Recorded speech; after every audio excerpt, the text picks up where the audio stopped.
Hello അപ്പച്ചാ, ഒരു പുതിയ task തരാൻ വേണം അപ്പച്ചന്. ഈ ആര്യവേപ്പിൻ്റെ ഇല മുഖത്ത് ഒരു ഭാവ വ്യത്യാസം ഇല്ലാണ്ട് തിന്നാൻ പറ്റുമോ? തിന്നല്ല. 500 തരും. ഭാവ വ്യത്യാസം പാടില്ല കേട്ടാ. ഇത് മുഴുവനും ഞാൻ ഒറ്റ അടിക്ക് തിന്നും. ആ, ഇത് ഷുഗറുള്ളവർക്ക് നല്ലതാണ്.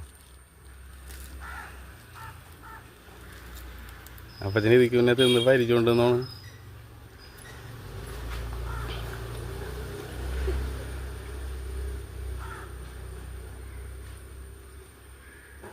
ചുണ്ടത്തിരിക്കണ്.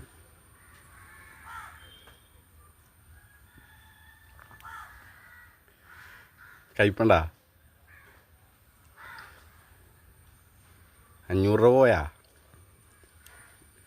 ജാങ്കോ പെട്ടട്ടാ. 500 രൂപ പോയി.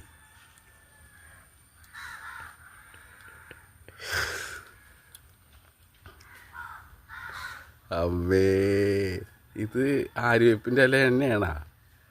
വല്ല മധുരമുള്ള ചെടിയുടെ ഇലയാണ് അല്ലെങ്കിൽ മാറിപ്പോയാ?